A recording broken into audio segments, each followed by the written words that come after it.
Damn, weather looks pretty good. See the skies? What's going on, guys? This video we'll be talking about, damn, y'all hear that? I think it's a bike. This video I'm gonna be talking about 10 things you should look out for when like going to buy a car. So you don't go in blind, you know what I'm saying? So you know what to look out for just in case. Y'all probably wondering like, I'm gonna go buy a car. What the hell do I gotta look out for? Well, this is the right video. All right, so once you find a car you want to go check out, make sure you ask the seller for the VIN number. VIN number you could usually find on the windshield right here or on the title. You could just ask them to send you a picture of it, or just they could just send it, type it out, and you could just have it. And then once you have it, you can go look up VIN report or like vincheck.com or some shit like that. I'll put a video, or I'll insert it after this, on how you could do it. So just copy and paste the VIN on Google, and then go on images, make sure it's still clean title. There's no like pictures of it being crashed like at an auction or like at a Copart. And then pay for a VIN report. Usually some websites like do it for $1, and then you just gotta cancel the subscription afterwards. Or if you do Carfax, it's like 49 bucks for a report or something like that. I think it's worth it just because it saved me so many times. It tells you like exactly how many miles the car has, or if it's been rolled back or something like that. And then it also tells you how many owners, or if it actually is clean title. And so I think it's definitely worth it. Definitely pay the 50 bucks or however much it costs before you even go to check out the car, just so that way you're not going in blind and you know what you're looking out for. Then also, if the seller is sketchy, doesn't want to send you the VIN, just stay away from that shit. Because usually sellers, they don't have any issues sending you the VIN number. But if the guy's like, oh, just come check it out, and then you can see the VIN, or like, come check it out first and then we'll talk. Yeah, first red flag. All right, number 2, before you even go out there to check out the car, text the seller, be like, is the title in your name? Usually if the title's in their name, they'll just say, yeah. And that's like a green flag. But if they tell you some whole bullshit story like, oh, it's my brother's name, it's my uncle's name, it's my whatever, typically a red flag. But you can still go out and check out the car, make sure the title is there, at least they have it. But typically you want to make sure the title is in their name to prove that it's their car, because otherwise it'll just be sketchy as hell. And then just because they tell you the title's in their name, when you go there, ask for the title before you even test drive the car, and then see if it really is in their name. Ask to see their ID, so that way you can like cross-reference it and see if the names match up, and then that way you'll be safe.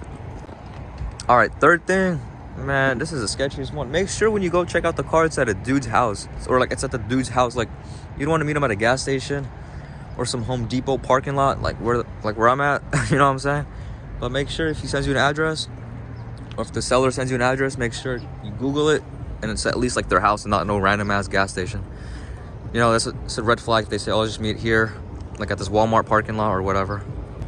And then fourth thing, before you even head out to, or you could do it while you're there, you could look up the VIN on the DMV's website, or using the plate number, and then it's called DMV fee checker. It's free. It's using the DMV's actual website, and it tells you if there's any back fees, or if the car's like the tags or registration is expired. Because I know some cars, they have like over $300 in back fees, and then once you buy the car, you don't know about the fees, but you're still liable for the fees, and you can't even get that shit registered in your name until you pay everything. So that just sucks. So just make sure, fourth thing, go on DMV fee checker, and then just check the fees, if there's any back fees, if the registration is expired or anything. And you could typically just look at the back of the license plate, and it tells you like the month and the year when it expires. If it's current, then you're good. If it's past, then expect a lot of fees, or a decent amount, depending how old or how back the registration is. All right, fifth thing, make sure you check for any visible leaks when you go check out the car.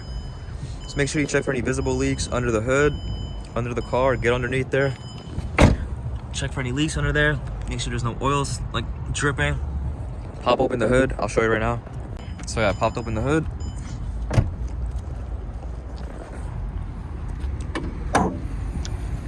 And check for any leaks. Most common leaks would be around the valve covers, the valve cover gaskets right there.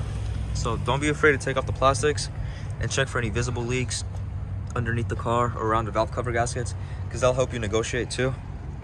When you do go to buy the car, you can just point out the leak. You can be like, oh, it's a valve cover issue. And it's typically not a huge deal depending on how bad the leak is, but it'll help you negotiate for sure. All right, number 6, definitely make sure you check all 4 tires and the tire tread, just because tires can get pretty expensive. And you don't want to miss that after you buy the car and realize you'll need all 4 new tires. So just go around the car and don't just look at the outside, look at the inner wear too, because that's more important too. And then start the car, turn the wheels around, like all the way to the right side or left side, so that way you can see the tread better. If the tires are worn, that's not a big deal. You can just negotiate that further into the price when you're talking to the guy or the seller.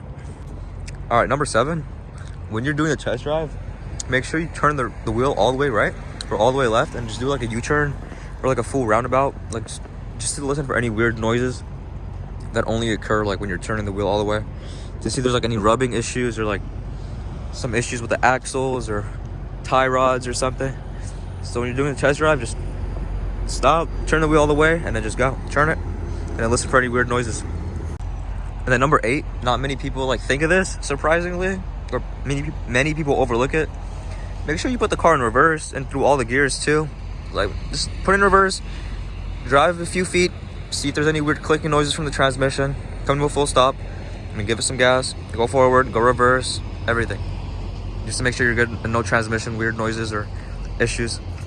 All right, for number 9, you want to check underneath the trunk for any visible damage, like back there, just to see if the car's been rear-ended or like flooded. See if there's any rust back there or any bends in the metal, just to see like if it's original.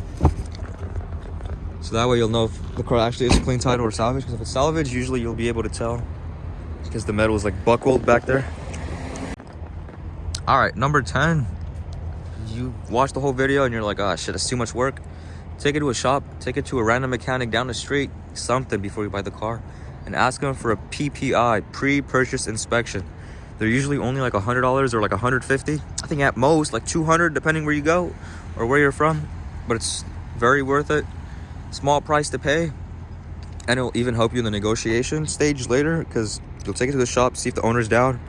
It might take like an hour at most or something, depending on how busy the shop is, and they'll put it up on a lift, and they'll tell you any issues with the car. They'll check like the brakes, the tires, the transmission, any like leaks, because they'll have it up in the sky, and then you can see everything. All right, bonus tip, I forgot to mention this. When you do go check out the car, make sure you have like a OBD2 scanner. Usually plugs in right under there, and then you can read the car's codes. If you don't want to buy one, you can go to AutoZone or O'Reilly, just ask to borrow one, and then you just have to do it in their parking lot.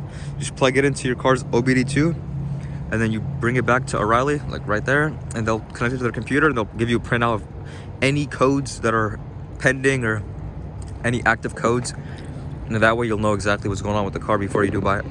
All right, also, I just remembered, when you do buy the car, make sure you take a picture of the seller's ID or driver's license, just in case like anything happens. And also try to go to a DMV place, like try to go to the private DMV place, like those offices that just sign or do the title transfers right away.